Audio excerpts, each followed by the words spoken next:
two teams from Florida will face off in London across the pond on Sunday as the Jags meet the Dolphins. Trevor Lawrence, Lord and Savior there of Duval, has a passing yards total set at 235.5.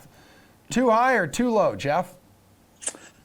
Yeah, God, I feel bad talking about the Jags in front of you, buddy. But, whenever you get a Jags prop, it's outside of maybe James Robinson, it's probably good to take the under, and that's kind of what I'm going to do here. Now, we do have a situation with the Miami Dolphins who look like they might be unraveling a little bit, but I kind of expect them with Tua back in the fold and now looking like he's going to be getting the start under center to take a little bit of a more conservative approach. We've seen the secondary get gashed by Tom Brady, but this is Trevor Lawrence. This isn't Tom Brady. Trevor Lawrence so far, he's hit the over on this mark a couple times. He's also hit the under badly on this mark 3 times, and it's the efficiency with Lawrence that's coming and going. He has averaged 8.4 yards per pass attempt over his last 2 games, but you look at who he's faced, the Tennessee Titans, in an up-pace matchup. I just feel like this one is going to be a lot slower pace than we think because Tua is back, because the Dolphins are going to be trying to right the ship, and I'm going to take the under on Trevor Lawrence's passing this week. Okay, man. Kenny, how about you? Just explain to me why you're taking the over.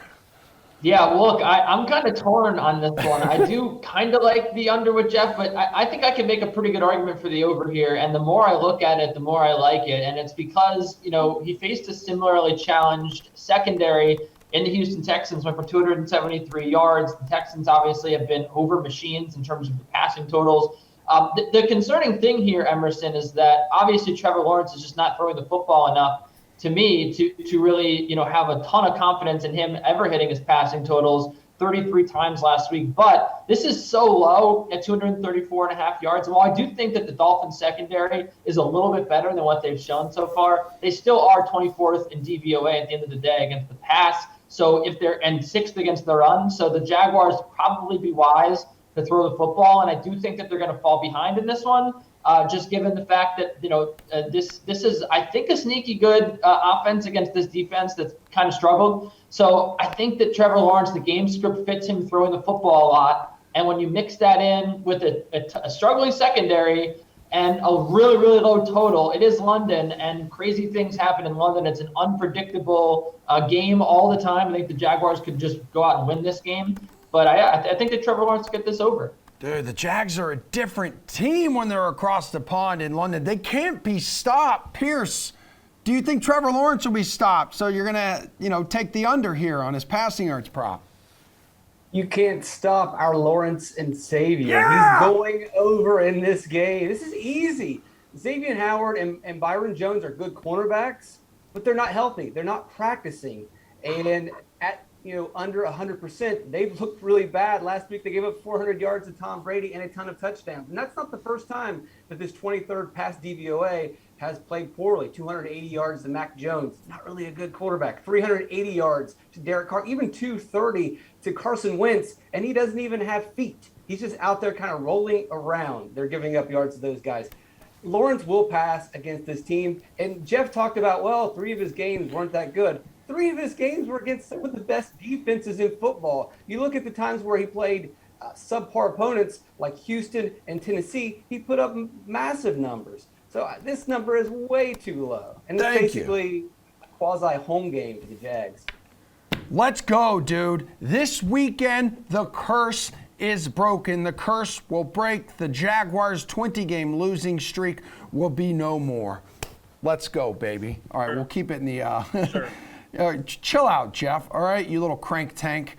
We're gonna keep it. We're gonna keep it in the AFC South. There, the Colts play a division game against the Texans. Last week, Jonathan Taylor had over 100 yards receiving. That's cool, but only 53 on the ground. This week against Houston, Taylor's rushing total is set at 80.5 yards. Too high or too low, young Kenneth? I still think that it's too low. I really believe in Jonathan Taylor here. I think that he's really talented, and he's just going to get the football a lot. When you look at the rankings for the Texans, they're pretty bad. They're down in rushing yards per game, 26th place, 135 per game if you round up, which I always love to round up when we're talking about overs, right?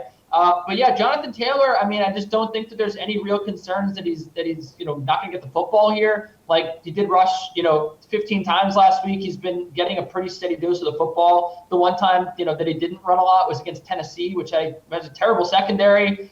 You got to attack them through the air. And look, while this Houston defense really isn't good at anything, I still think that this is a game where, again, look at that Tennessee game. They lost that game. This is a game where they get in front early. I really believe the Colts have shown a pulse. I think Carson Wentz is kind of, a good leader for this team. I think he's been okay this year. So I think that they can get out in front early, and then they just feed the ball to Jonathan Taylor, and he's just going to gash this defense. Again, if he rushes 15 times, I think he's going to get this over. And while he didn't against Baltimore's a pretty good rushing defense. I think it's going to be a different story this week. I think he gets him very involved on the ground, and I think that he shatters this total. Pearce, is he involved enough on the ground to hit the over here? No, he's not. This is too high. And it has nothing to do with Taylor. I mean, Kenny's right. He's a good running back. He's a great running back.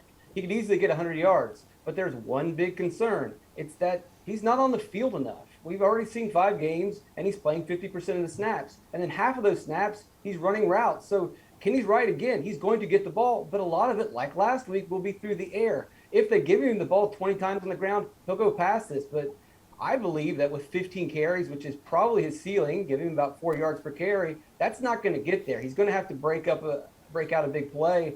And this defense hasn't given up a lot of big runs. So the big issue I have here is Frank Wright working with 3 running backs now, just not giving him a lot of action. In close games, he's not getting a lot of action. This game's not supposed to be close, so I just don't see him getting a lot of work today.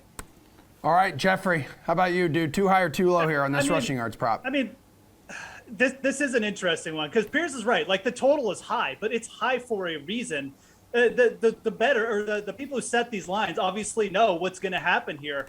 The Colts are 10-point favorites. When teams are 10-point favorites, they tend to run out the clock with their running back. Pearce mentioned he's not getting touches in close games. Well, that's because they bring Naheem Hines in when they got to run the hurry up offense and things like that. Well, they're probably not going to be doing that at the end of this game. Teams are averaging over 30 rush attempts against the Houston Texans, and they've held up okay. But I got to side with the talent here. I mean, I really got to think that Jonathan Taylor is going to be a frustrating figure for fantasy because there are going to be weeks where he just gets taken off the field late in the game, but there's also going to be weeks where he just blows the doors off everyone. The 2 games before Baltimore, he averaged 6.4 yards per carry. I see that Jonathan Taylor showing up here, and I want nothing to do with the under in a situation where the Colts are probably going to be using their hammer, which is Jonathan Taylor, to run out the clock late. So I'm going to take the over here. It's a big total, but I really think this is the game where Taylor breaks out as a rusher. Gentlemen, we have some breaking news. We will roll our breaking news open. The Eagles are sending Pro Bowl tight end Zach Ertz to the Cardinals. OMG. Kenny, I want to hear from you. How much better did this Cardinals offense just become? It seems unfair. Oh.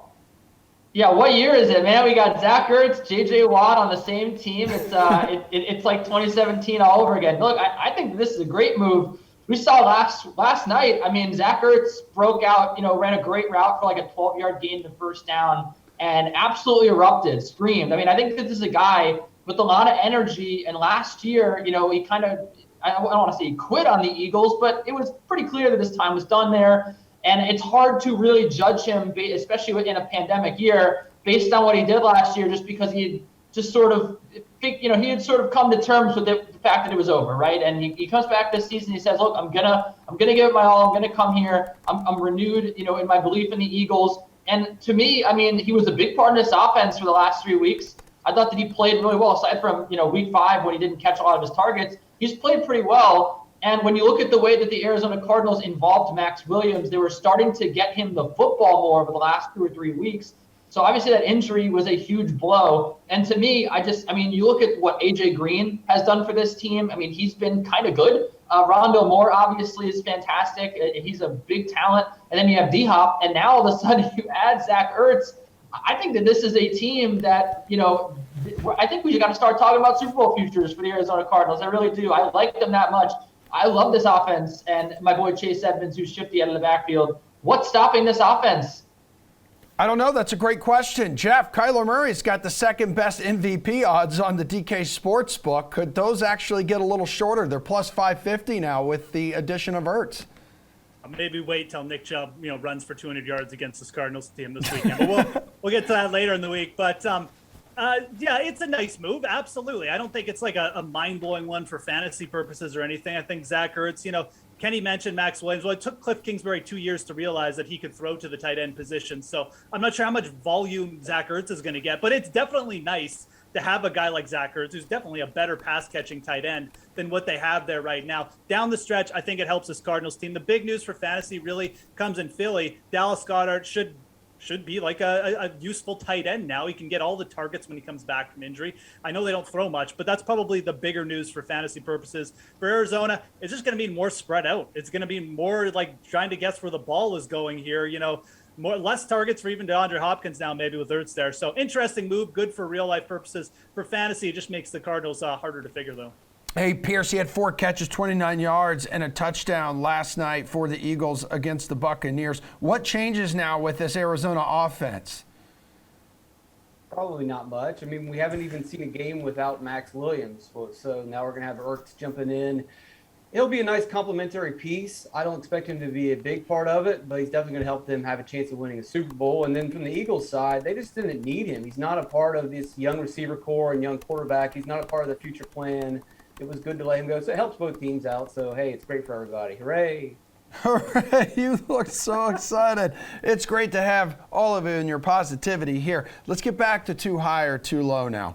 Everyone is expecting a high-scoring affair when the Chiefs take on the Washington football team here, guys. Despite seeing 11 targets last week, though, versus the Saints, scary Terry McLaurin only hauled in 4 catches. This week, though, his receptions total is 6.5 against the Chiefs. Is that too high or too low, Pearce? It's too low, I suppose. This one's really scary. I know people want to attack this game, and McLaurin is going to seem like the option here, but really it's the Chiefs giving up a lot of yards and not necessarily giving up a lot of receptions. They're forcing incomplete passes, and we've seen McLaurin have quite a few incomplete passes because, A, he's got good cornerbacks typically guarding him, which won't be the case, so that's a benefit to him, but he's still going to have a bad quarterback throwing him the ball, and you need that 11-12 volume. I think he's going to get there, but the initial reaction is that, oh, this is easy, but that's more of a yards thing with Kansas City, but ultimately he'll get over this. Okay, Jeff, what do you think? Yeah, Pierce kind of reading my mind here. I would much rather go over on the yardage prop for Terry McLaurin here. Look, I mean, the targets are there. I mean, nobody outside of Devontae Adams since week 2, since Taylor Heineke took over as starter in week 2, nobody outside of Devontae Adams has more targets than Terry McLaurin. The problem is the connection rate between these two are terrible because Taylor Heineke, especially against bad defenses, hasn't really been that good. But let's just go to the yardage total. It's 80.5. McLaurin can hit this on 4 catches. It's a terrible secondary. They're giving up the 3rd worst yards per attempt against in Kansas City. So I would say, I don't really want to go under on any McLaurin props, but go to the yardage. That's the one I think you want to go over on this week. All right, Kenny. I agree. I mean, look, Charvarius Ward is questionable for this game. He's struggled this year, in terms of his grades at Pro Football Focus. And if he plays, maybe that he goes over this total. I mean, look, the bottom line is if you have a good corner on Terry McLaurin and, Mike Hughes has played pretty well, if he gets to start, maybe they don't throw to Terry McLaurin. Maybe he's not open as much. Maybe they try to go over the middle to their tight ends. I think that, this is an interesting spot because 6.5 receptions, as Pierce said, is really high. You're looking at a guy 4th in percentage of his team's air yards at 45% in all of football. So he's overwhelmingly the top option for Washington. When you look at that stat, I mean, I think that I agree with Jeff. I would much rather take the yardage prop, especially considering he could break free for a lot of yards after the catch. I don't know if he's going to catch 7 passes despite the 49 targets this year. It's a little much to ask for me, so I'm going to go on.